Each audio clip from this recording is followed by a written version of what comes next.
Okay. Hillel said I should go over the where I left off. Is that acceptable? Should I go back to Rav Shravya? Yeah. Yeah. Okay. So we thank Hashem that we're able to learn Torah every day. It's chassav learning. We should have Beis Hamikdash immediately. Right? We're learning for Shlomo for everyone that needs, and for my father, and for Naftali when Bela. Okay. From what's going on over here, Rabbi Yossi holds that you can shecht on top of the Mizbeach. It's as if you shechted on the north. Rabbi Yehuda says that it's divided in half. We had a whole discussion. Rabbi Yochanan made a statement that said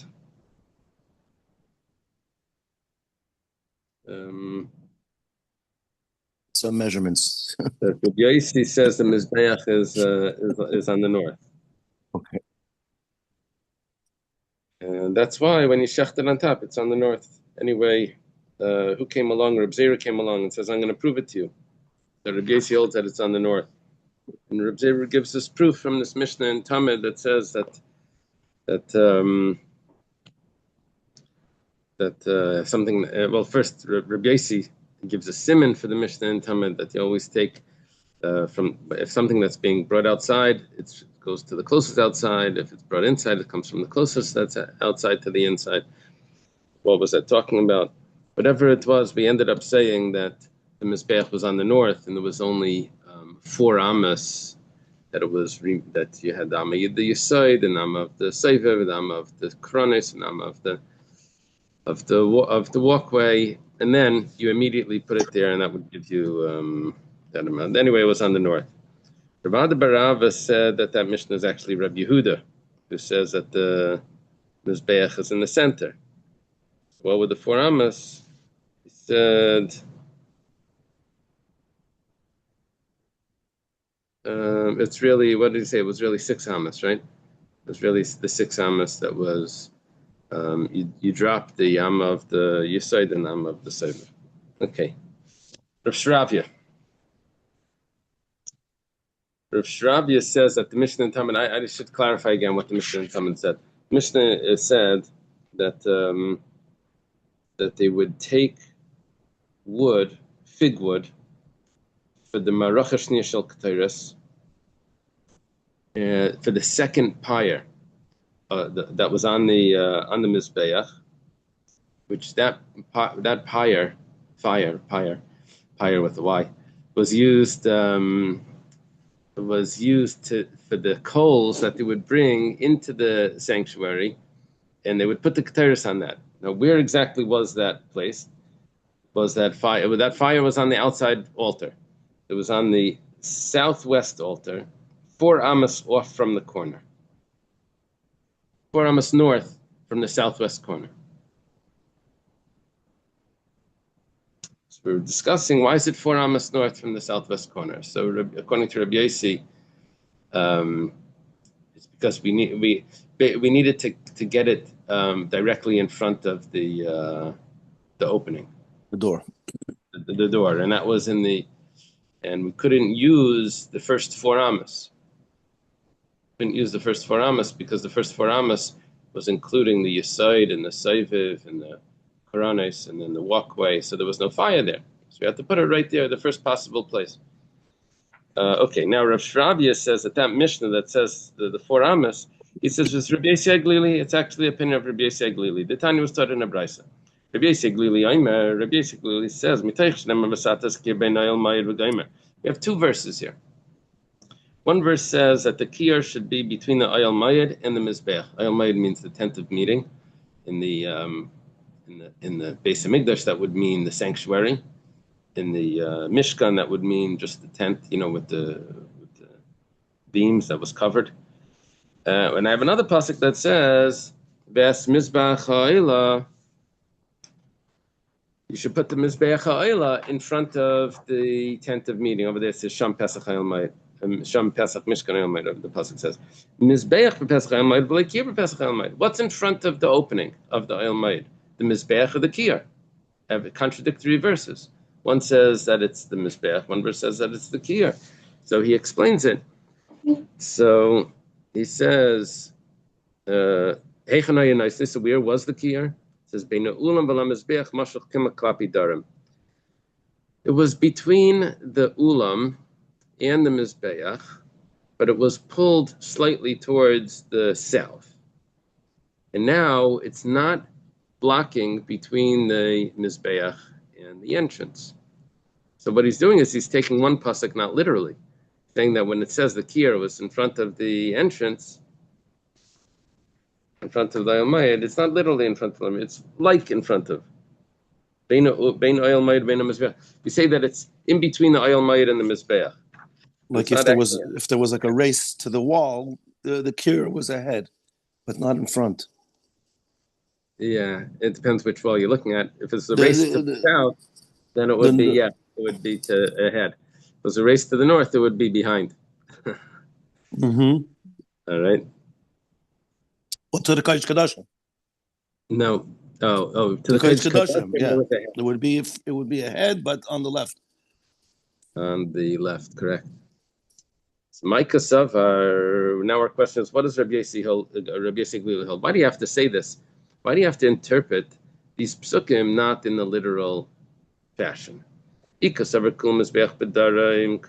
holds that the entire Mizbeach was on the south, so you see, the Kiyar didn't actually say in the pasuk that the Kiyar needs to be in front of the entrance. It said the Mizbeach needed to be in front of the entrance. The Kiyar, it said, was between the Mizbeach and the Heichal, in the Oyel Mayed.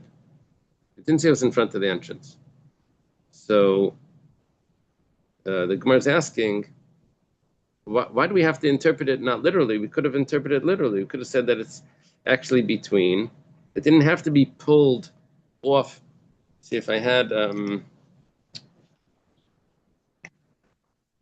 have, let's say this is the Mizbeach, all right?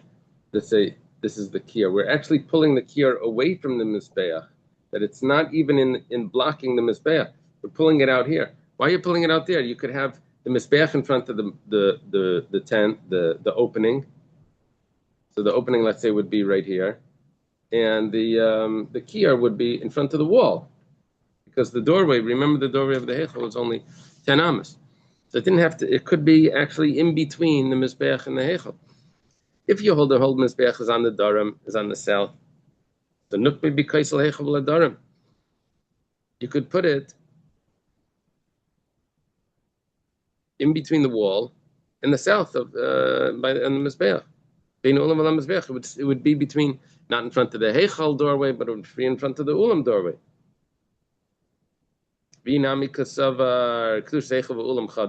Well, maybe the Mizbeach needs to be in front of the Ulam.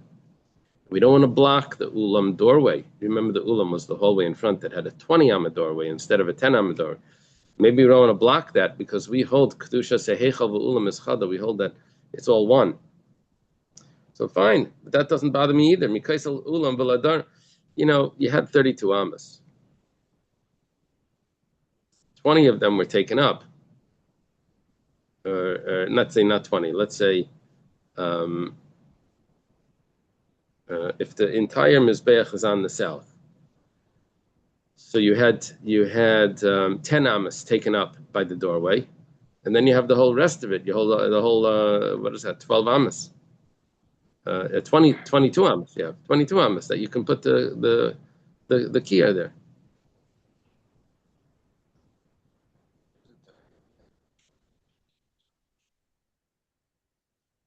I don't have to. Can get confused. I don't know. So I'll look in a minute. So it says because we could still put it there. So maybe he holds chetzi bat safin v'chetzi bat darim. Maybe he holds it's half and half. You know what it means, half and half? That means that the Mizbeach itself is centered in front of the Ulam. In front of the Ulam. And if it's centered in front of the Ulam, that means you have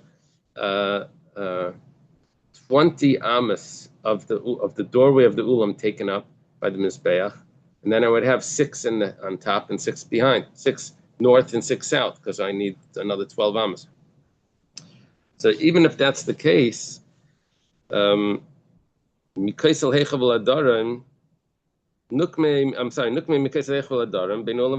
I still have area on the south that I can put it. I have 6 amas there. And even if I hold that the kedushas ulam and the hechel is one, before I had more than 6 amas, before I had 11 amas. But now, even if you hold that it's one, I still have I still have the 6 amas that I could put it in front. I could put the kiyar in front of the in between the mizbeach and the hechel, and I could fulfill that verse that it's in between. Why did Rabbi Yossi Aglili say that you can't fulfill the verse literally? Halalav, it must be because Mishum de Kasavar Kula Mizbeach B'Tzafain. He must hold that the Mizbeach is on the north. Mizbeach is on the north, then what leaves me is, if I'm going to keep it on the south, the kiyar on the south, I'm going to be blocking the Heichel doorway. So if it's going to, there is no south. But if the only way to get it Bein Ulam Elam Mizbeach, the only way to get it between the Heichel and the Mizbeach is to move it off from the Mizbeach itself, to put it on the south side. Kinam Mukhslim Mikaisel Heichel V'Latzafen, Havli Bein Ulam, sorry. Mishum de Kasavar Kul Mizbeach B'Tzafen. So Kinami Mukmaslei Mikaisel Heichel V'Latzafen, if you're going to put it towards the north, Havli Bein Ulam Elam Mizbeach.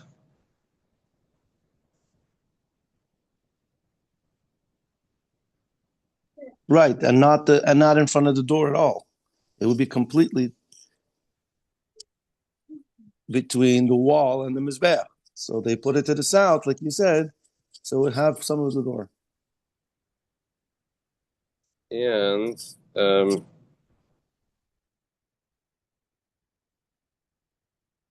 we can't have right now. We're saying that we can't have it being separating between the ulam and the mizbeach, because I need the doorway of the ulam.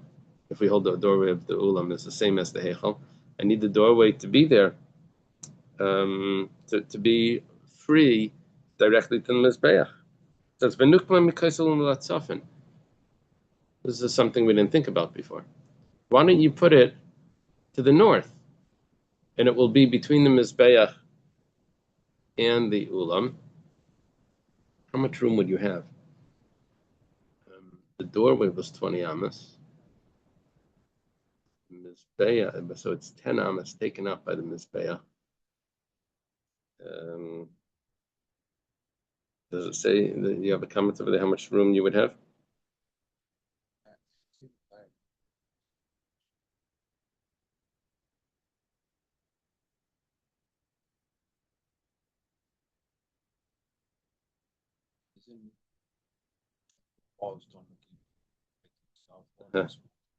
Okay, there was still room by the ulam. I forget how large the ulam was. The whole ulam. Let me take a look if it says in here.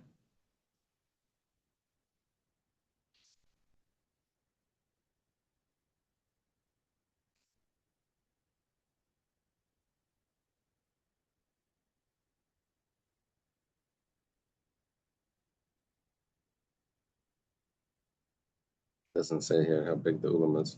All right. So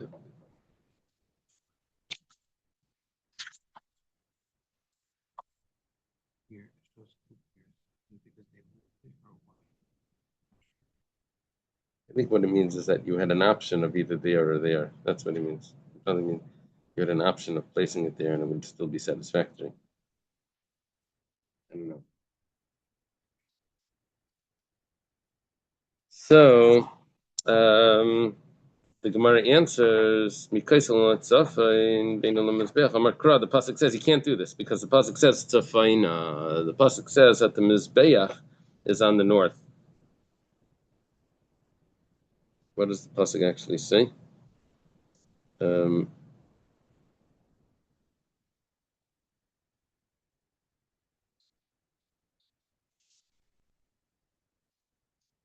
Where does the pasuk say it's a fina?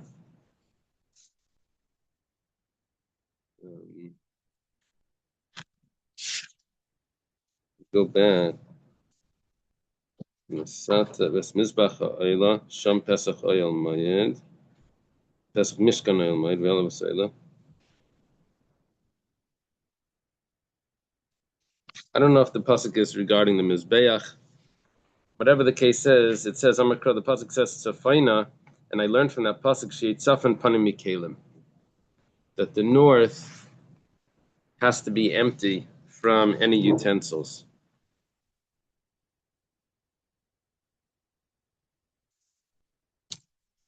Is this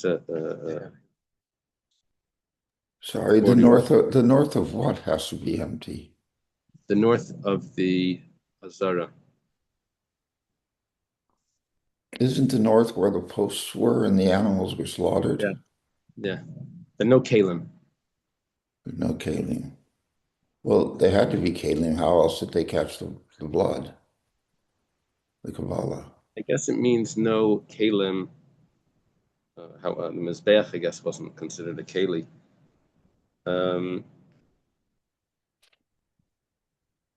It probably means permanent, as in the kiyar. Let me see. I don't know what the pasuk was referring to when it says it's a faina.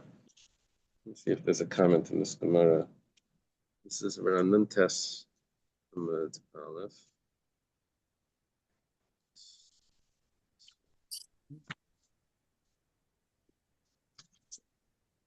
Could it be direction, like when you're walking up the Kevish? When you're walking up the ramp, you're facing north?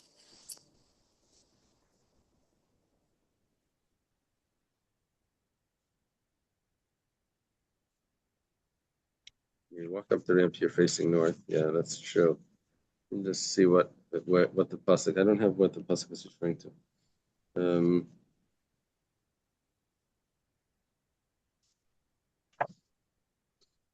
I don't have it over here either.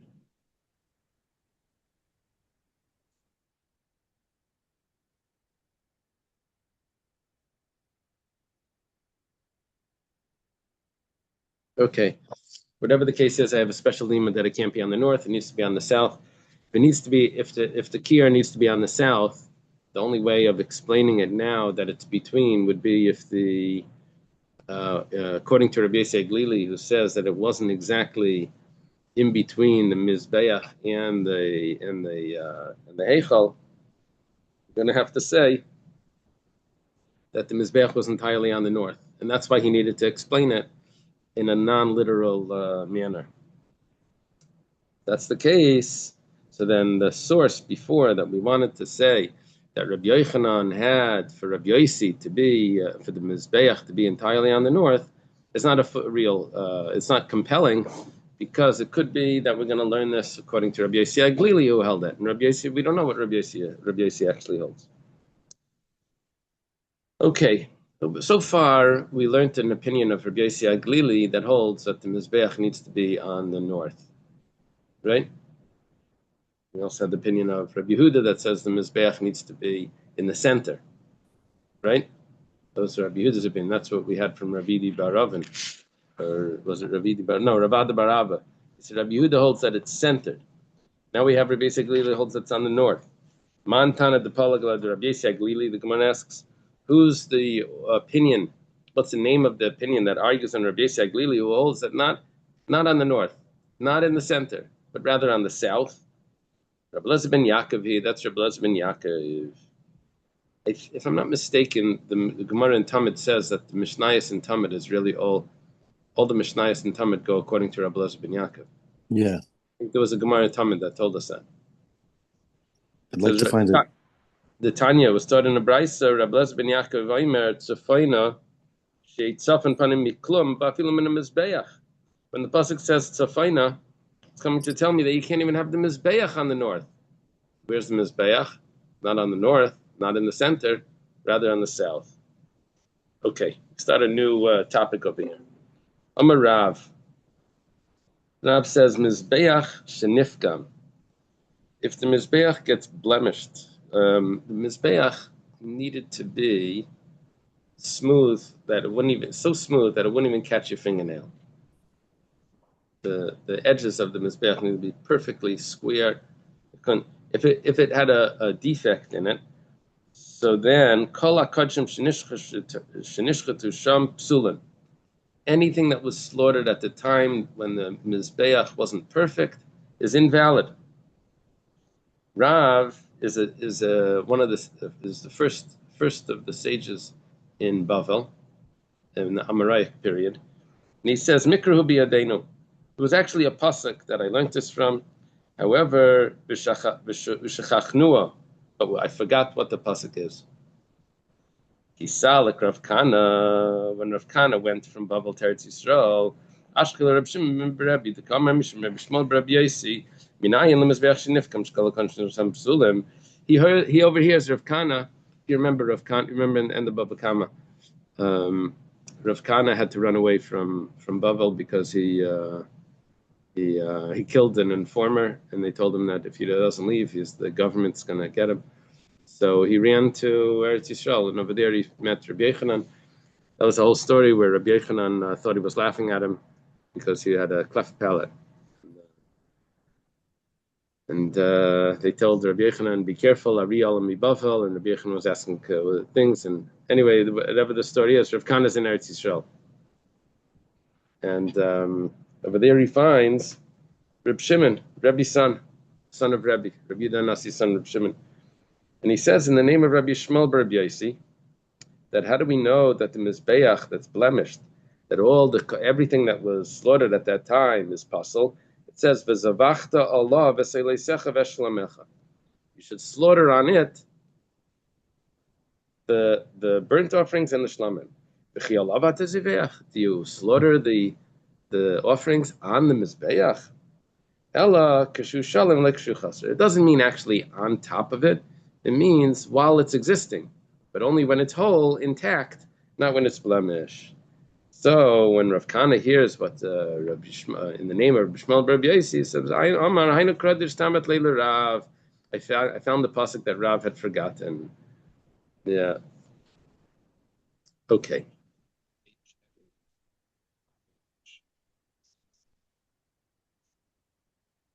I don't know how often the mizbeach was checked. I don't know.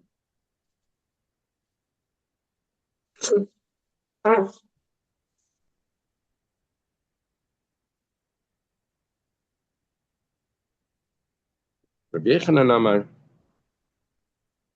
Rabbi Yochanan says that Rabbi Yochanan throws us like a curveball. We just learned is that when the mizbeach was pagum and you slaughtered the sacrifice, so the sacrifice is invalid. Comes on Rabbi Yochanan and says, even if you already fixed it, echad zeh v'echad zeh, psulim, it's still going to be invalid. And the explanation for this is, we'll see in the Gemara, but there's a concept called dachui, where something gets rejected from being valid, and it doesn't get accepted back. If at any point it was ever rejected, it doesn't get back, and it has like a criminal record. It has a rejected record on it, and so b'may pligi. What is this machlekes between Rav and Rabbi Yochanan? Gemara explains Rav savar balei chayim and nidachim. Rav holds that there's no such thing as balei chayim, animals that are live animals that are going to be rejected from being a sacrifice. It's only if at the time of the shechita, the mizbeach wasn't there, that it will say that the sacrifice was slaughtered at a time where it's rejected. Rabbi Yochanan savar balei chayim nidachim. Rabbi Yochanan holds no. Since at a certain point that this animal was around when the mizbeach was invalid, and at that point you wouldn't have been able to slaughter the animal because if you did it then, it would be invalid. So it never comes back to being valid. Eisvei, the Gemara has a question on Rav. Okay, so that's the machlekes. There's a question on Rav. Kol kodshim shahayu achlei nivne mizbeach. Any sacrifices that were around before the mizbeach was built. Now, how would you have a sacrifice before the mizbeach was built? Assuming now that we're talking about the Jews were exiled to Bavel for 70 years, someone hopefully has wishful thinking, says, "Oh, we're going to get it back," and he designates a sacrifice. So, and then they come back, they build the altar. It's possible. See, Rabbi Yochanan is right that Bali Chaim are Nidachim. The animal was alive, and now you want to slaughter it because the Mizbeach was built. The animal was alive when the Mizbeach wasn't around. Now the Mizbeach is around, you want to slaughter it. Say that it's invalid. And that's a brisa. It's a kashan Rav. We could always answer that Rav argues. Rav is a Tana and he argues. But the Gemara leaves this as a question on Rav. The Gemara asks right away, Nivna? T'chimi karaninu.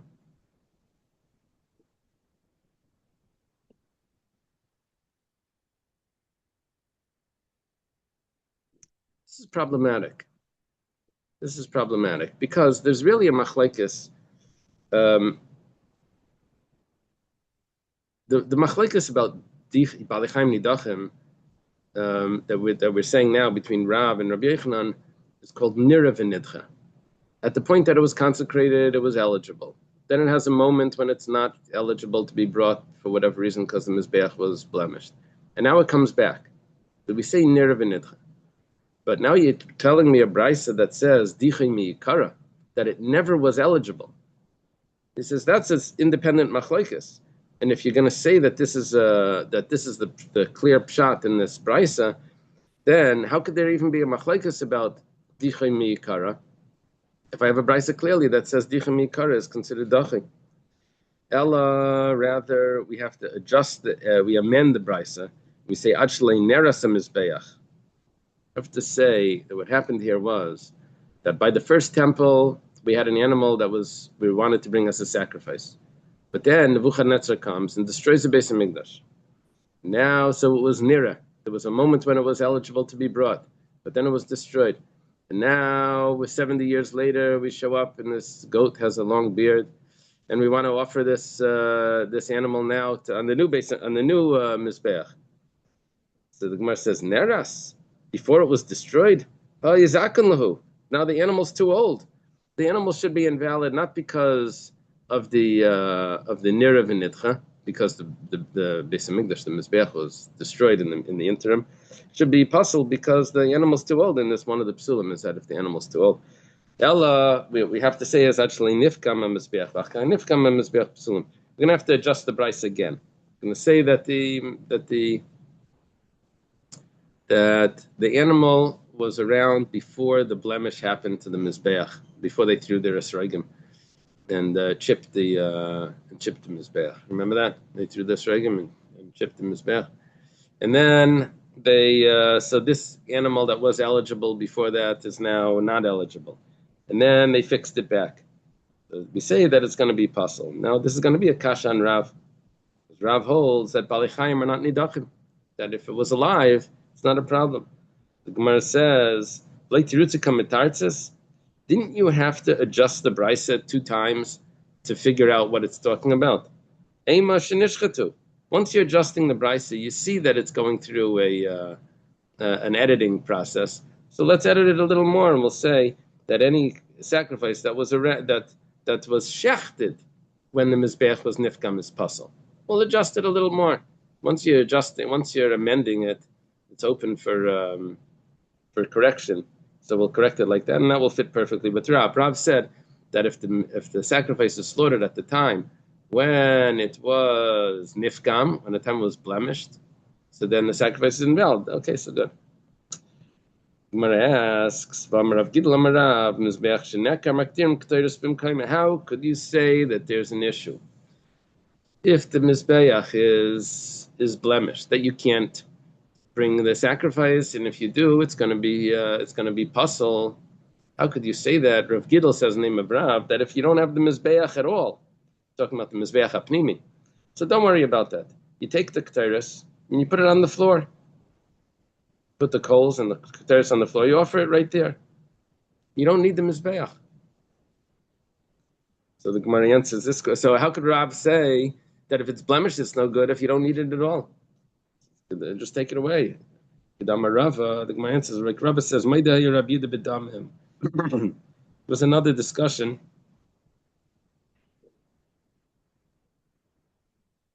that there was a discussion about the blood. The application of the blood had to go on the altar, even though the burning of the sacrifice was allowed to be on the floor.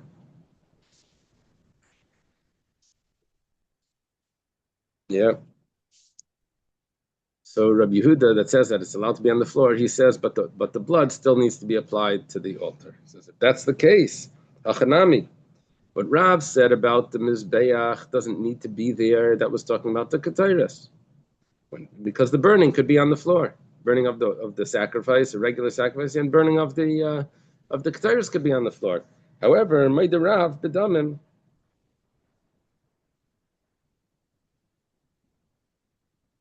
Rav would agree that the blood needs to be put on the Mizbeach. It's only, and therefore, if it's blemished, if there's a defect in the Mizbeach, it's not a valid sacrifice. Because the application of the blood has to be actually on the altar. And don't mix me up with these other things that you don't need the Mizbeach. That's only for the burning of it, not for the application of the blood. My Rabbi Yehuda, where does Rabbi Yehuda say this? Tanya was studying a brisa. On that day, this is in Malachim Perek Ches, right? This is the inauguration ceremony of the dedication of the Beis Hamikdash. Shlomo Melech brings sacrifices galore, and he says that long prayer, the longest prayer in Tanakh, is in this chapter. It says, "Bayoimahu Kiddush Hamelech Teicha Chatzer." The king, he consecrated the inside of the courtyard. Ki Mizbeach, does it say Sha'asa Moshe? Mizbeach HaNecheshes Asher Lifnei Hashem Katan Mehachel. What does that pasuk actually say? Ki Mizbeach HaNecheshes Asher Lifnei Hashem Katan Mehachel Es Ha'olav Es Ha'mincha Ves Chal Ve'Shlamim. He consecrated the courtyard because the mizbeach, the copper mizbeach, was too small to offer the sacrifices. Now, there's a little bit of a problem because the mizbeach HaNecheshes was what the mizbeach that Moshe Rabbeinu had. The mizbeach Avonim was the mizbeach that Shlomo used, Shlomo built. So it calls it mizbeach HaNecheshes. The simple explanation is the outer mizbeach was called mizbeach HaNecheshes even though it wasn't copper, because back in the Mishkan it was copper. Yeah, that would be the simple explanation. So Dvarim Kiksavim. When it says over here that Shlomo Melech consecrated the courtyard, he means literally the courtyard, the actual floor of the courtyard. Div Rabbi Yehuda. Why? Because there wasn't enough room on the altar to bring all the sacrifices that he was going to bring. He was going to bring 22,000 sacrifices. You'll see. Div Rabbi Yehuda. Rabbi Yossi says, Likvar Nemar. What's the problem? It says, if you go back several chapters in Malachim, Shlomo Melech has his vision. He's in the city of Givon, and he has a dream. He's in the middle of the night, and the angel says to him, "What would you like, wealth or wisdom?" Remember, he says, "I want wisdom to be able to judge the people." He says, "Make one request or something." He says, "I want wisdom to judge the." So he says, "Because you chose the wisdom, I'm going to give you wealth and wisdom." And Shlomo Melech wakes up and he has such a party. He had this vision, and he brings 1,000 sacrifices on the Mizbeach. Now the Mizbeach then in Givon, 2 chapters before, was the Mizbeach of Moshe Rabbeinu, was the Mizbeach HaNecheshes. Now v'ilo b'veisei lamim u'aymer yizbach shleim zevach hashlam asher zevach laHashem baka esim v'shnai melech. Was so on the Mizbeach HaNecheshes he offered 1,000. On the Mizbeach of Shlomo he offers 22,000. Geshat magiel lecheshbon oilas. Yeah. When you have to do a ratio of oilas to amis, which means sacrifices to how much to the area of the Mizbeach, you're going to find out that Zeh Gadol Mizeh. Shlomo's Mizbeach was greater than Moshe's. So what are you worried about? You're telling me, I'll do the calculation for you in a second. What are you concerned about that that it was impossible to bring all those sacrifices on the altar and he had to consecrate the floor? Says it's not true. If you could bring 1,000 sacrifices on Moshe's Mizbeach, then you can bring 22,000 on Shlomo's, which was so much greater. Now it wasn't, was it 22 times greater? The explanation is like this.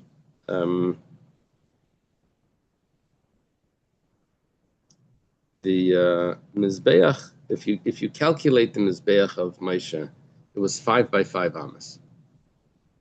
Now, problem with that is that you didn't really have all 5 amas to be used, because the Kohanim had to walk on it, and you also had the corners.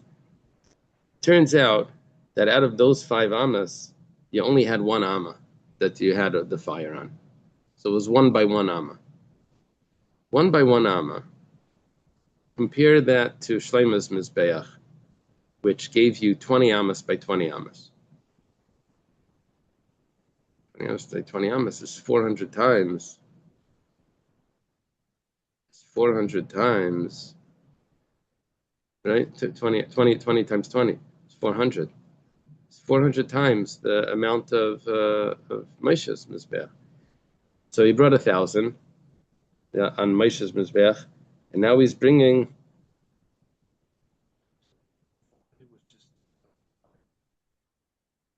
the Mizbeach itself. It was 400 times. The area, potential area for the fire on the Mizbeach would be 400 times a 1 by 1, because it was 20 by 20. So he's saying, so what are you worried about? Bringing, Rashi adds in a very important point over here, which... He's saying that Shlomo should have brought more or could have brought more. I don't know what he's saying. That you don't have to use the floor to make fires, to barbecue all the oilers to burn, to smoke all the oilers. If you put it on the altar, you had 22,000. If you can put 1,000 sacrifices on a 1 by 1, you can 40,000. And you only did 22,000. You're fine. You're good to go. There's no problem. You know, this is Rabbi Yossi arguing on Rabbi Yehuda.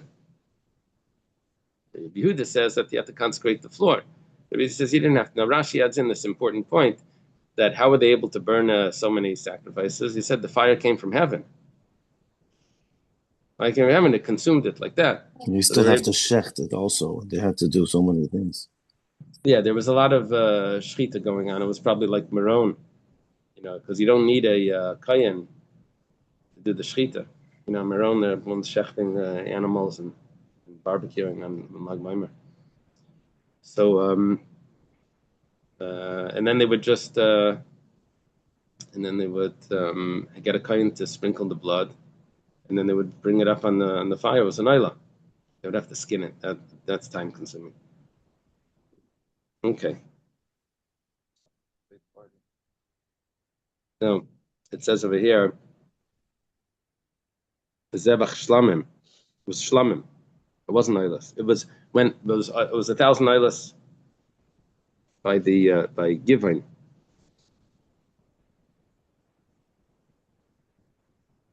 Oh, you have to go further in the pasuk. It says that Shlomo slaughtered 22,000 cattle, 120,000 sheep. 122. We left out that number, but it doesn't matter because we covered it in the 400,000. Okay. Now the Gemara says, so according to Rabbi Yossi, what does it mean? Katan miachel. Elamau katan miachel. What does it mean? It was too small. We say someone is a midget and he can't do the service. All we meant to say was that the old Mizbeach is out of commission. The Mizbeach HaNechoshes, yeah? We're not talking about the Mizbeach Adama that Shlomo made. The Mizbeach HaNechoshes that used to be used in the days of Moshe and all through the Mishkan, all of those days, is now Katan Mihachal, is too small for us, it's invalid. We're finished with that. Now we're going to have a new one. But not that he had to use the floor. Rabbi Yehuda says that he says literally, Shaper Kamer Rabbi Yossi. Rabbi Yossi gave him a good pshat. What's Rabbi Yehuda worried about? Why did Rabbi Yehuda say that he had to consecrate the floor? Rabbi Yehuda l'tamei. Rabbi Yehuda follows his reasoning. The Amar Mizbeach Shas Moshe Gadol Haya. Rabbi Yehuda says that Moshe's Mizbeach was greater than Rabbi Yossi thinks it is. It was bigger. The Tanya was started in a brisa. Chamesh amas eirech v'chamesh amas reichav. Dvarim k'ksavim. It says that Moshe's Mizbeach was 5 amas long, 5 amas wide. That's literally what it is. That's the Rabbi Yossi. That's Rabbi Yossi's interpretation. That's how Rabbi Yossi got that it was really only 1 amma there to use. Rabbi Yehuda says you have to do a comparison to what it says in Yecheskel. Nemer kan Ravua, v'nemer la'alan Ravua. It says the Moshe's Mizbeach was square, and it says the Mizbeach that Yecheskel saw was square. Malahalan be'emtzeisa yamayid.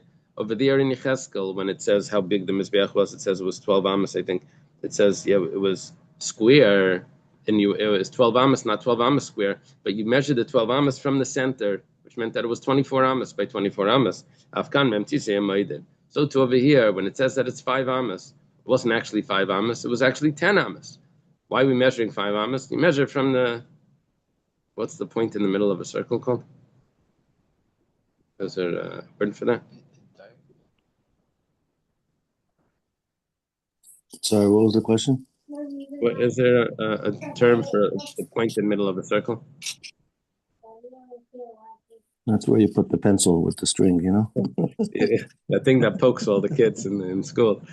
Yeah. Okay, whatever it is. I know, the radius and the diameter and the thing. But it was there. Okay, this is not a circle, actually. This is a point in the middle of a square. So that point in the middle of a square would be measured to the side 5 amos, 5 amos, 5 amos, which means it's a total of 10 amos. So if it's a total of 10 amos, according to the locus. it's a what's it called? The center of the circle is called the center. Locus. I think it's called the locus. Locus? Yeah. Yeah, Jeff, they have no imagination. Okay. I'm not getting how it could be 5 because there's a space left over in the corners. So that would change the dimension. Yeah. It must mean to the side, not to the corners. The corners would be an extra.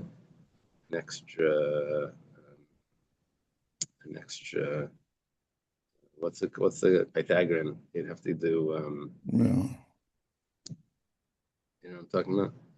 You'd have to. It would be longer. It'd be 2/5 longer according to the Gemara.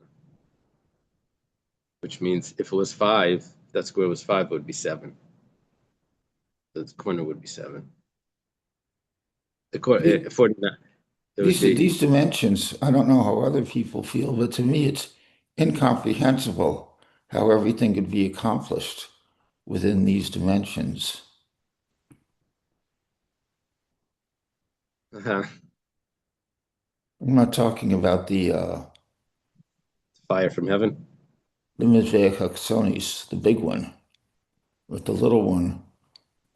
By the time you cut out this and that, you're left with a very, very small amount.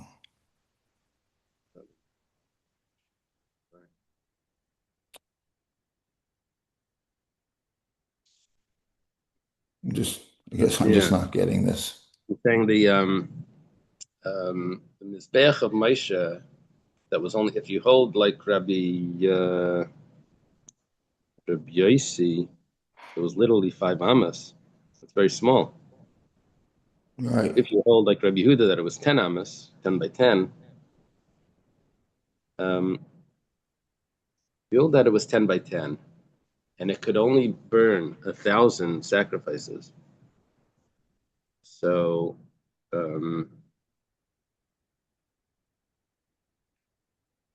so the 20 by 20. So a 10 per square foot, so that would make 400. It would be small, yeah.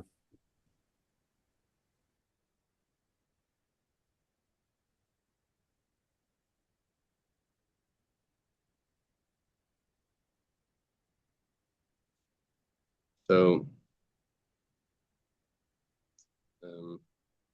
Afkan.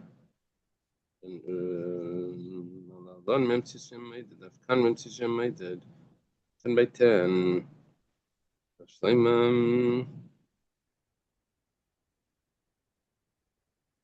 Rabbi Yehuda holds that it needs to be on the floor. Rabbi Yehuda holds that they consecrated the floor because it was going to be too small.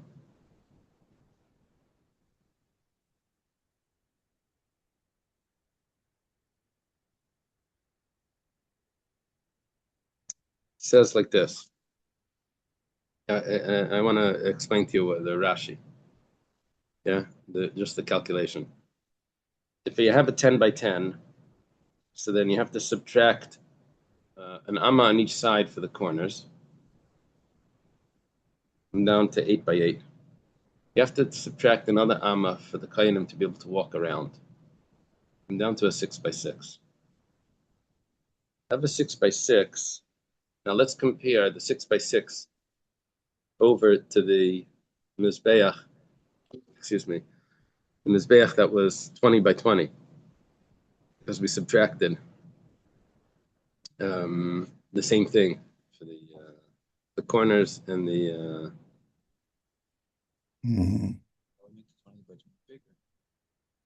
So how many Mizbeach of Moshe would fit into the 20 by 20? So Rashi says, let's do it like this. If I have 6 by 6, so I can get 6, 6, 6, that gives me 18 plus another 2. 6, 6, 6, right? Plus it gives me 18 plus another 2, so that would be 20. So I really have 9 Mizbeachs of Moshe inside the big Mizbeach. And if I take the extra 2 and I put them side by side, 2, 2, 2, that gives me another 6 by 6. 2 plus 2 plus 2 would be 6. Each one was length is 6. And then I do that on the bottom. So it turns out that I have 11 Mizbeachs of Moshe inside the Mizbeach of Shlomo. How many offerings did we need? It says we were saying we were burning 22,000. You would only be able to get 11,000. That's why we have to say that, because it's 11 times 1,000. That's why we have to say, according to Rabbi Yehuda, that it was on the floor, that they consecrated the floor. That was Rabbi Yehuda's view. Right? That's this Rashi over here. Done. The Gemara says, "V'hasam minalan." How do you know over there by Yechezkel that it was measured from the center? The Ksiv, it says V'ariel. Ariel is another name for the Mizbeach, the place where the fire was. Maybe this is the source where it crouched down like a lion. It says Shtei Mesrei Amma was 12 Ammas. L'chol Ruach to each side. The Brisa says L'chol Ruach. The Brisa adds in that it was L'chol Ruach. Maybe not. Maybe it's 12 by 12. But it says to the 4 corners, that means that each corner was 12 by 12. And there's 4 corners. So you divide it, you measure it from the center, 12 by 12. It's really 24 by 24. Yeah. They added it in the second base of Mikdash that it should be 32 by 32, but originally it was 12 by 12. Original size was 12 by 12. The Gemara is going to discuss later. Rabbi Yossi, that he learns that the Mizbeach was only 5 by 5. But what about this Gezerah Shava that it says Rabua, that just like by Yechezkel it's Rabua, so too by us it's Rabua. What does Rabbi Yossi do with that? It says Rabbi Yossi, what he's going to do is Ki Gomer Gezerah Shava, the Goyevahu the Gomer. He's learning it just in the height. Gezerah Shava is we're going to learn from the height. The Tanya was started in a Brisa. In other words, the area of that the Mizbeach takes up is only going to be, according to Rabbi Yossi, 5 in total, 5 by 5. Not like Rabbi Yehuda that says that it's going to be 10 by 10. So what does he do with the Gezerah Shava? He tells us that the height was different. Tanya was started in a Brisa. Shalishamis Kamasa Dvarim Kiksav Div Rabbi Yehuda. Rabbi Yehuda says It says the Mizbeach was 3 amas tall. It was 3 amas tall. Exactly what it says. Rabbi Yossi says, Nemar kan Ravua v'nemar lan Ravua. This Ravua is different than the one that Rabbi Yehuda was using. Rabbi Yehuda's Ravua was from the Mizbeach over to Yecheskel. Now we're doing the outer Mizbeach over to the inner Mizbeach. It says Ravua by the inner Mizbeach, that it was square. Ravua means square. Malal goyve pishnaim karkai, just like by the Mizbeach hapnimi, the Mizbeach of the Keteris, the golden altar. It was 1 amma by an amma, double its height. Its height was double its width, right? Its height was 2 ammas. So Afkan also by the Mizbeach Achitza, it needed to be, the height needs to be double the width. It needs to be a rectangle. The height needs to be double the width. So, it was 5 amas wide. According to Rabbi Yossi, it's 5 amas wide. Rabbi Yossi doesn't accept Rabbi Yehuda's view that it was 10. Rabbi Yossi says that it was 5. And what does the Ravua teach me? That it needs to be 10 tall. He uses the Ravua to tell me the height. Rabbi Yehuda used the Ravua to tell me the width. Rabbi Yossi used the Ravua to tell me the height. Amalei Rabbi Yehuda says, that's impossible. You have the Mizbeach 10 amas tall in the Mishkan. It says the whole curtain of the Mizbeach, it says, Alikvar Nemar, it says, it says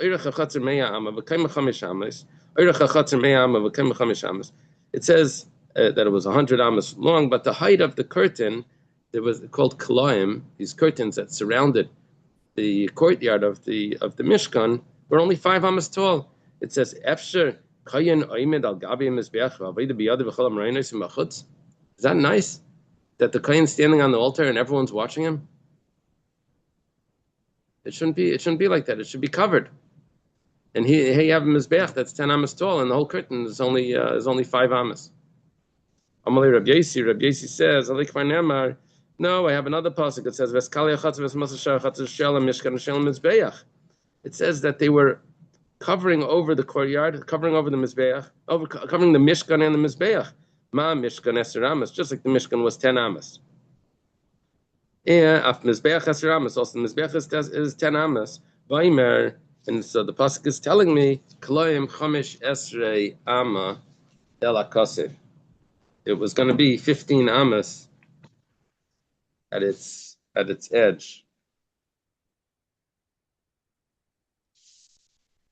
El Akasif means on the side. What happened was there's one way of reading this pasuk that it was 15 amas in the long. Rabbi Yossi is reading it that it was 15 amas. Is this Rabbi Yossi or Rabbi Yehuda? Rabbi Yossi is reading means that it was 15 amas tall. So if it was 15 amas tall, because it was 50 amas wide, it was 50 amas wide. So 15 plus 15 is 30, plus the gate was 20. Right, it was slightly removed from that. So it was 15 and 15. He's learning it that it was 15 tall. He says, oh, if it was 15 tall over there, then it was 15 tall. So why did it say it was 5 amas? It says, 5 amas above the edge of the Mizbeach. So why do you tell me that the Mizbeach was 3 amas? If now you're telling me it's 10 amas. It says, from the edge of the Seiviv, which was a little ramp that surrounded the Mizbeach, it was 3 amas higher than that. I didn't realize there was a Seiviv by the Mizbeach and Acheshes. I guess there was. Now, really, if it's 10 amas, so the Seiviv was not centered. The Seiviv was 7 amas up, but actually the Seiviv was only 6 amas up. And the corners took up 1 amma. The height of the corners was the 10th amma. So the actual burning was only on the 9th amma.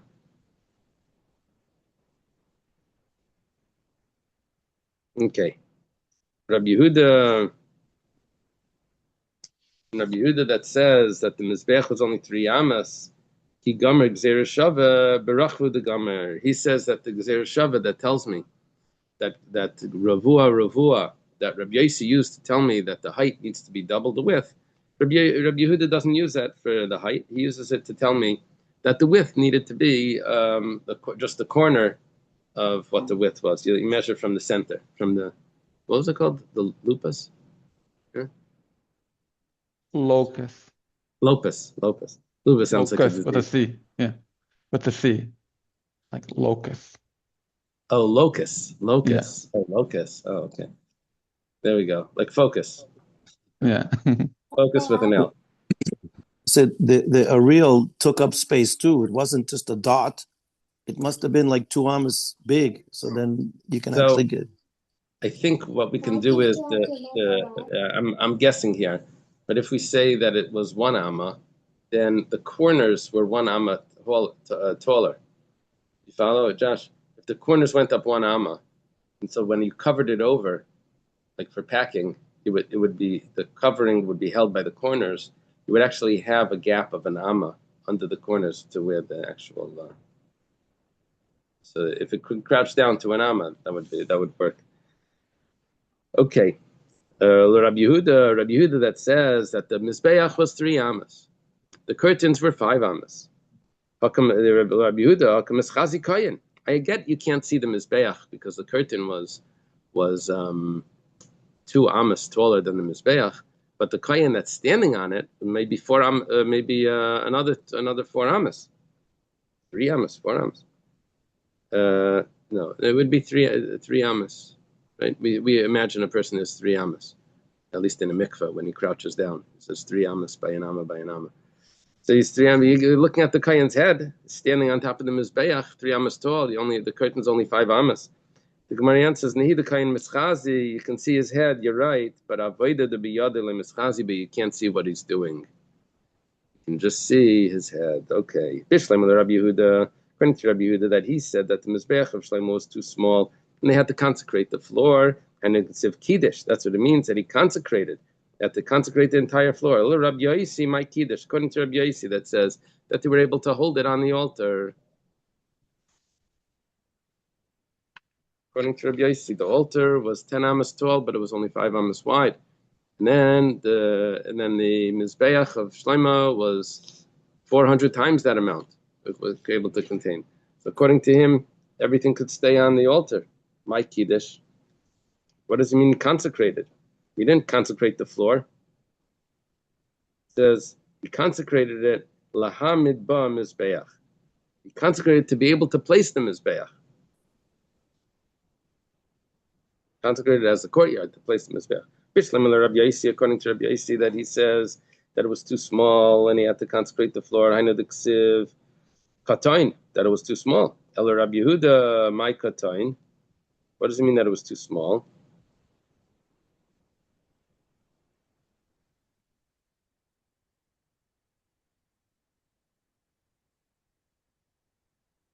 According to Rabbi Yehuda, it was too small. What the Gemara is asking here is, why did we even mention the Mizbeach HaNechoshes was too small? We should have we shouldn't have said Nechoshes. We should have said Mizbeach Havanim. Pachi Kamar. What it means to say is Mizbeach Havanim Shasur Shleima Tachas Mizbeach HaNechoshes Katan Hava. We're calling it Mizbeach HaNechoshes, but what we mean is the Mizbeach Havanim that was in place, that took over the Mizbeach HaNechoshes, that was too small. By my pligi. What's the machlekes here? I mean, when it all boils down, we're left with the machlekes of how to do the Gzeir Shav of Rabua. Says, right? Do you do the Gzeir Shav of Rabua from Yecheskel? Or do you do the Gzeir Shav of Rabua to the Mizbeach HaPnimi? If you do it to Yecheskel, then we're telling me that the width is wider, right? If you're doing that's Rabbi Yehuda. If you're telling me that you're doing it to the Mizbeach HaPnimi, then it's Rabbi Yosi, it's telling me the height. So what's the machlekes? Mar savar danan chutz michutz. Rabbi Yehuda holds that you have to judge, you have to learn an outside mizbeach from an outside mizbeach. Vein danan chutz mipnim, and you can't learn from the inner mizbeach when it says Rabua by the inside mizbeach by the golden altar.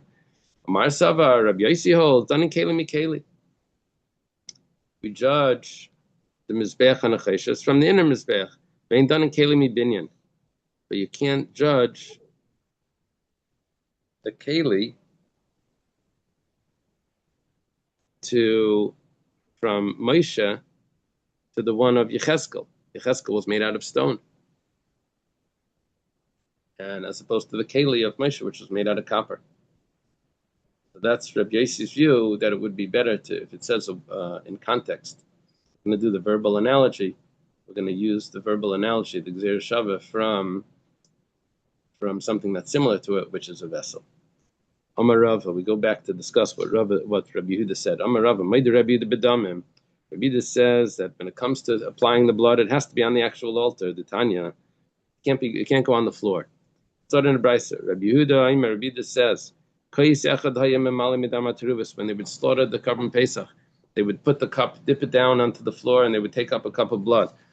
And and they would pour it onto the mizbeach. That if one of the bloods had fallen onto the floor, it wasn't applied to the altar, well, we'll get a mixture of all of that blood here in the blood that we pick up from the floor. And once it was accepted into a vessel, even if it spills afterwards, you can still collect it again. Once it was, you can't take it off the floor if it went directly onto the floor. Once it's in a vessel, so we take it and we pour it on the altar. If Rabbi Yehuda is the one that says that the whole courtyard was consecrated, and you could sacrifice animals all over the courtyard and you can offer them there. When it fell on the floor, that's already good enough. You don't need a mizbeach. Must be that when it comes to applying the blood, it has to go on the altar. Dilma, maybe not. Maybe that wouldn't work. Maybe it needs to be applied with the power of a person doing it, not just that it fell, not just that it spilt. It has to actually happen. The person has to do it. So it says in Cain, if that's the problem, that you just someone has to do it, like intentionally to pour it, then let him pour it back on the floor. Why does he have to go to the altar? The Gemara says, "V'dilma mishum debin mitzvah min hamovcha." Maybe that there's a difference between lechatchila and b'diavad. Lechatchila, you're supposed to put it on the altar. B'diavad, you're right. But then it would be kosher if it fell on the floor, if it was poured onto the floor. Okay, so we don't really have that source for Rabbi Yehuda, that it has to be applied on the altar, not on the floor. Because if this would be the source, we have a kasha on it. So maybe that's only lechatchila. Amar Rabbi Lazar Mizbeach shenifgam ein oichlem beginai shiari mincha. Lazar says that if the mizbeach has a defect, then you can't eat because of it the remnants of a mincha. The remnants of the mincha is after the kohen takes the scoop and he puts it on the altar. What's remaining cannot be eaten. Shenemar, because the pasuk says v'achlu matzos eitzel mizbeach. It says regarding the mincha, it says you eat it as matzos next to the altar. Did they eat it next to the altar? They were able to eat it anywhere in the courtyard. Ella bismanshu shalem le bismanshu chaser. When it says next to the mizbeach, it means when the mizbeach is intact. That's how it has to be eaten. When I ask on shiari mincha, okay, so shiari mincha need the mizbeach intact. What about kachi kachim? What about the other sacrifice that need to be eaten in the courtyard? Does the mizbeach need to be intact to be able to eat it? Mrs. Talmud Laimar, the pasuk says, Kodesh Kadashim. It says regarding the mincha is Kodesh Kadashim, holy of holies. And so therefore, any other sacrifice that's holy of holies has the same law, that it can't be eaten if the mizbech is not intact. What about the blessed holiness? Is that allowed to be eaten? That's allowed to be eaten anywhere in Yerushalayim. Amar Abaye says, Asim Midrasha de Rabbi Yossi. We can figure this one out from a drasha that Rabbi Yossi taught. The Tanya, we started in the Brayso. Rabbi Yossi Aimer. Rabbi Yossi says, Shleisha Dvarim, Mishum Shleisha Zakenim. There's 3 elders that said the same thing. This is one of them. Rabbi Shmuel Aimer. Shmuel says, Yachal Yala the Maisashin Lichlein Veichlena Bizmanazeh. I was worried Rabbi Naftali that you're going to ask me what this Taisvus is about. So I looked it up. What's it about? There's a I didn't go through the whole thing, but it's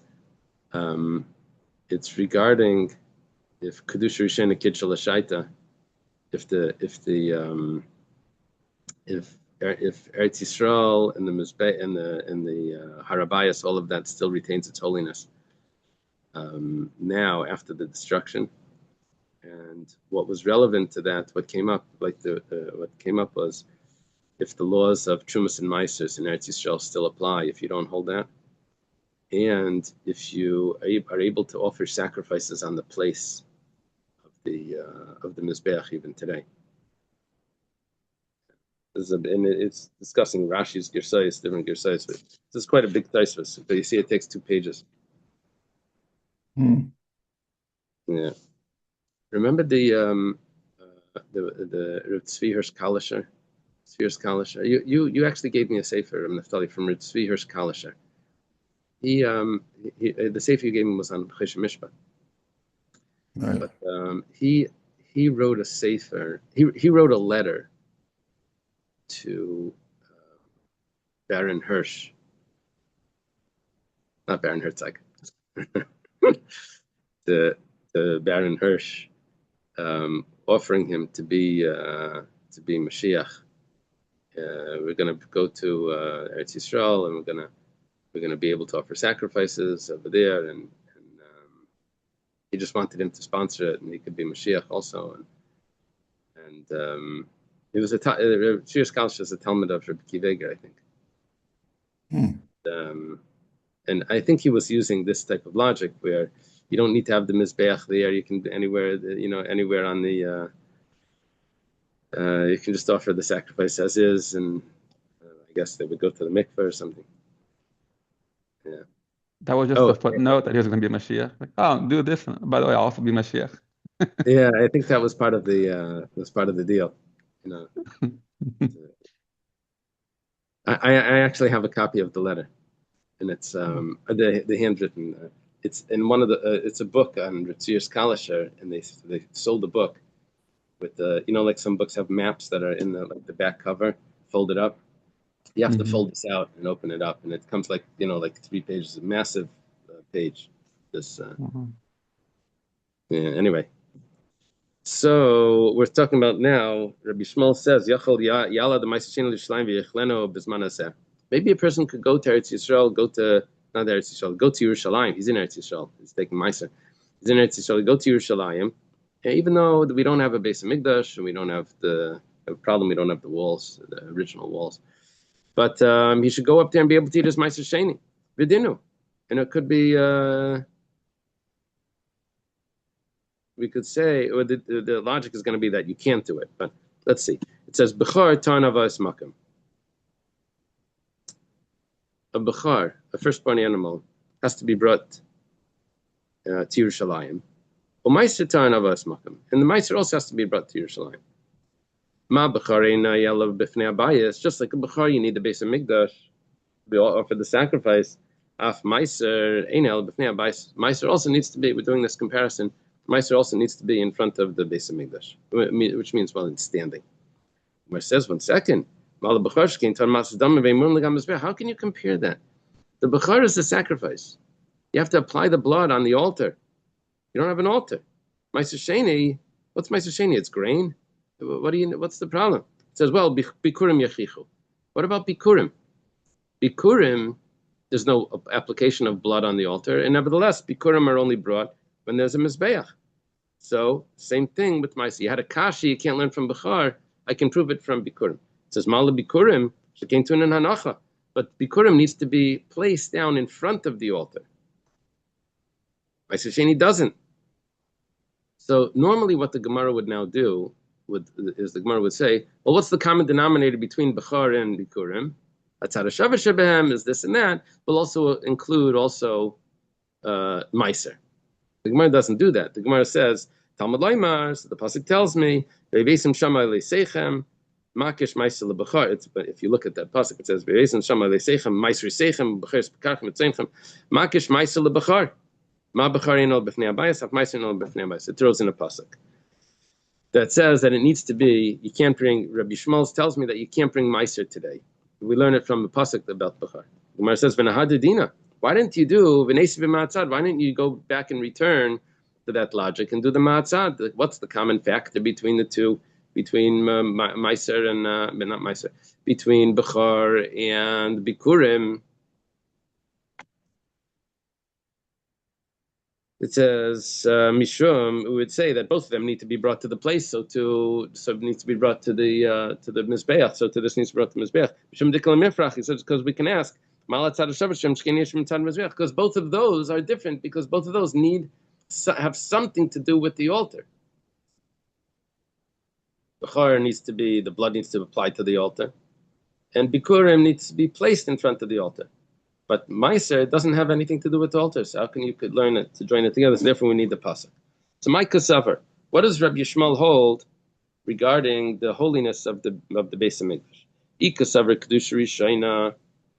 Does he hold that when originally it was consecrated, kitchel shaita v'kitchel las lavai, that it was consecrated for its time, but also consecrated for the future, even after the Churban?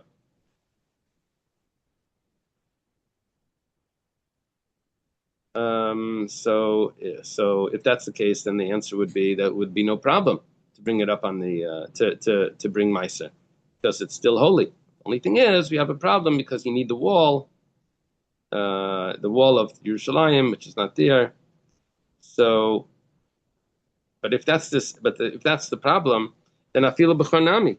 Then why can't you bring a b'char? You can bring a carbon. Remember, you don't need the mizbeach. The courtyard was good enough.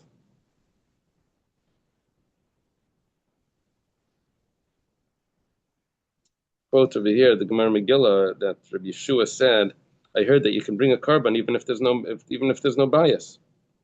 Because kitcher the Megillah Daf here, kedusha rishayna kitcher l'shayta v'kitcher l'salavi. That would be the that source for that Tzviya scholarship.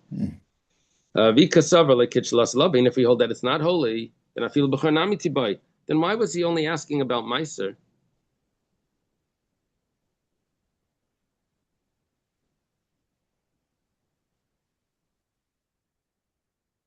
Very strange case. Talking about eating the Meiser, he could have asked another question. He could have asked, let's say I had a bechar at the time of the Beis Hamikdash, and I applied the blood. Then comes along the Nebuchadnezzar or the Romans or whatever, and they destroy the Beis Hamikdash. Am I allowed to eat the bechar? I'm allowed to eat the meat because I don't have the mizbeach anymore. Why didn't he ask that question? Because it's not holy anymore. Amar Ravina says, Lailam Kasavar like Kitsha. Really, he holds that it was only holy at the beginning and it's not holy after it's destroyed. And what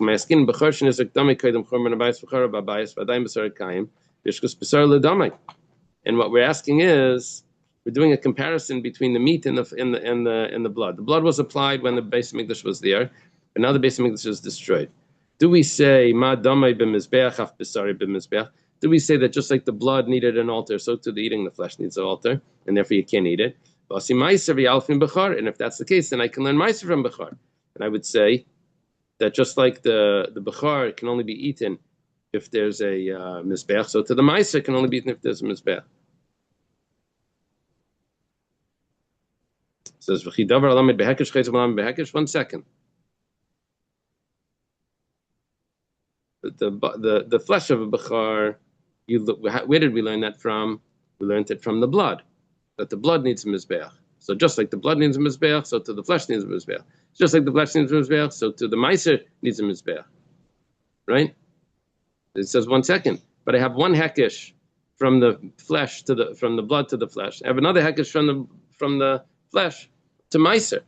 We don't do that. Davar alam hekesh. We don't go and teach another hekesh on it. That was my first teaching over here in that complicated Gemara. It says, well, Meiser Dagan Chulanhu. When we talk about Meiser Sheni, that's considered mundane. And when it comes to mundane, it was only by the holies where we said something that was a hekesh can't be taught with hekesh. The only problem is, this would be according to the opinion that says what we're learning out is Chulan, that's good enough. But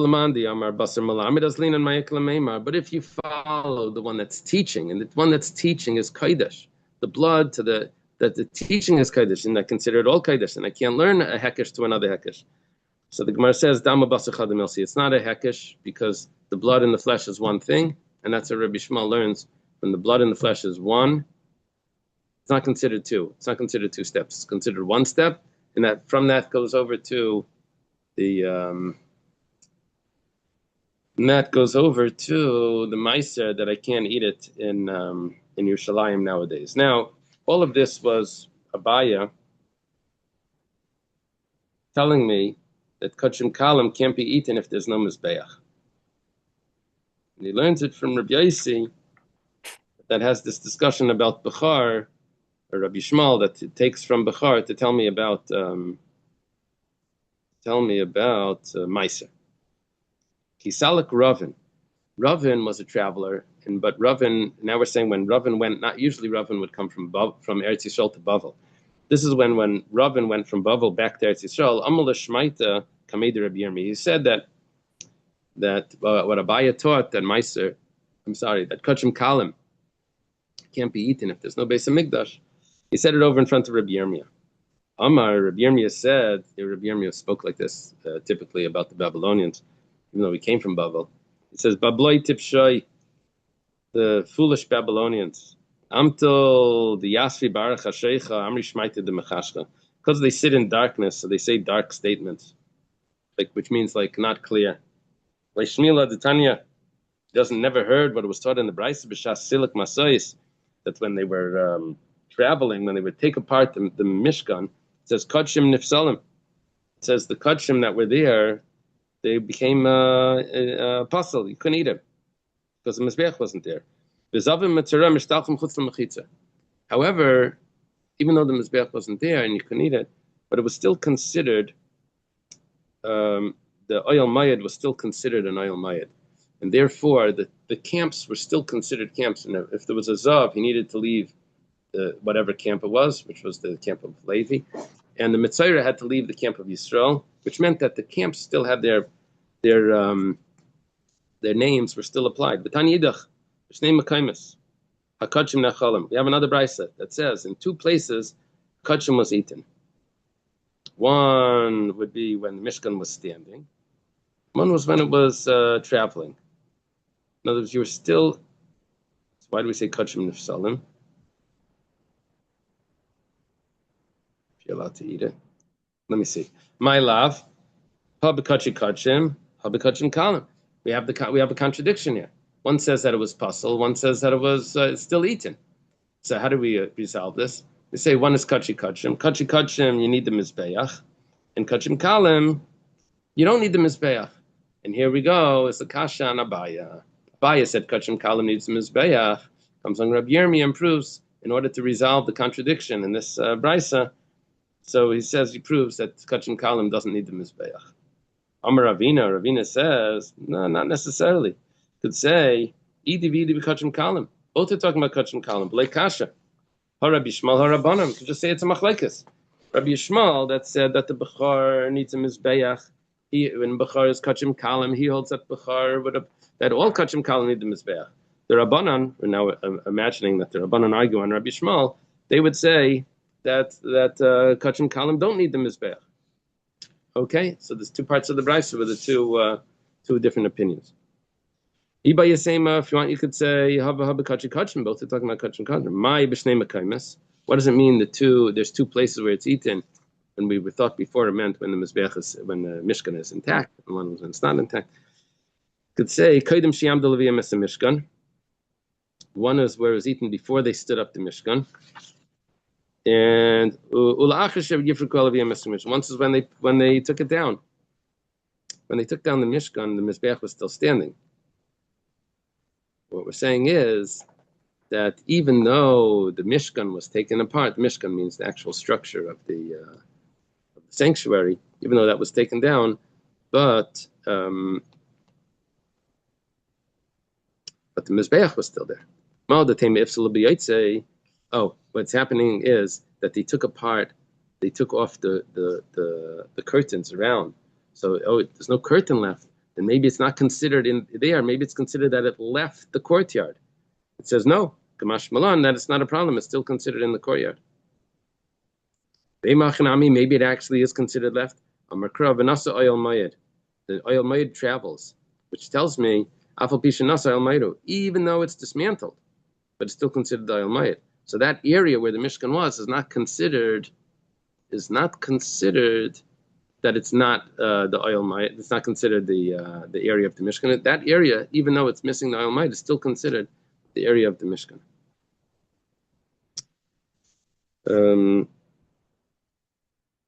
Let's go a little further. Amar Rav Huna Marav. Started an test today, right? We did an test. We go. No, we did an extra block. But let's see if we can go a drop further. Huna says, "Neimarav Mizbeach Shel Shiloh Shel Avanim Haya." The Mizbeach in Shiloh. This was 300 something years. The Mizbeach was there. It was made out of stone. The Tanya, Rebbe Lezer ben Yaakov Aimer, Rebbe Lezer ben Yaakov taught, "Matam aleim Avanim Avanim Avanim Shalish Pamim." It says 3 times Avanim. The Mizbeach Avanim Tasali. Benisu Sham Mizbeach the Mizbeach Avanim Leitanaf Leim Barzal Avanim Shleimus Tivna. Yeah, once in Shmais and then twice in Dvarim. It says Echad. One teaches me Shel Shiloh was made out of Avanim. Echad Shel Neiven Given. Neiven Given was made out of stone. Beis Elamim was also made out of stone.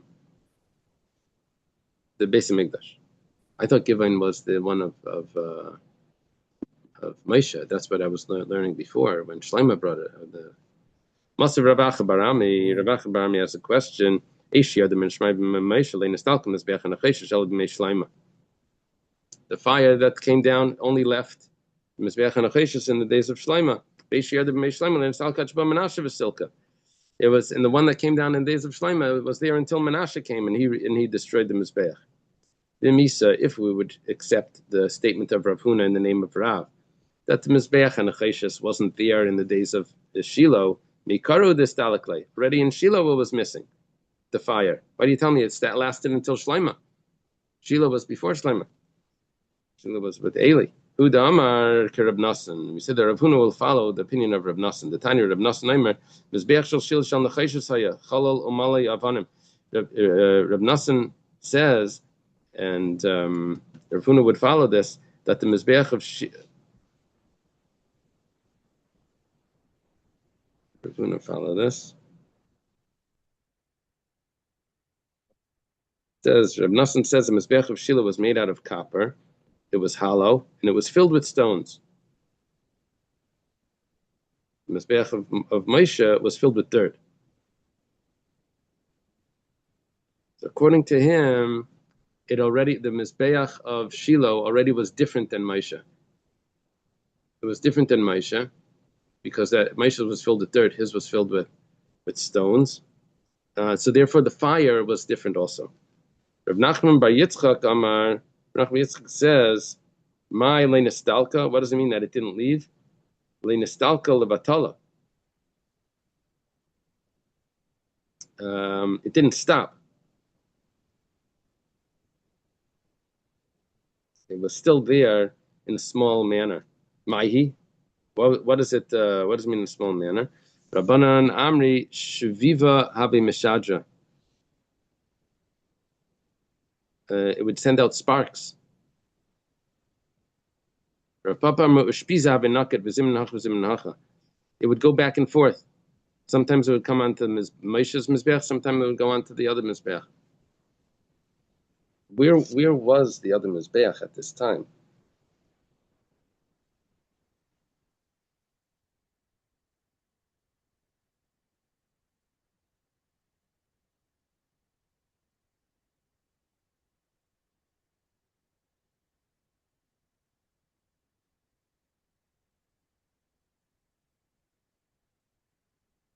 It was placed there. Rashi says it was placed there. It was in the Mishkan Shiloh as well. And the sparks would come off it.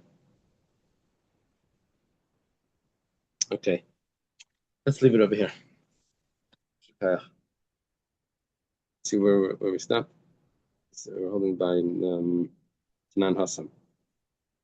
It's taught in the Mishnah over there. It's on maybe 13, 14 lines from the bottom. It was a lot. Thank you. Okay. Thank Have a good day, everyone. Good day.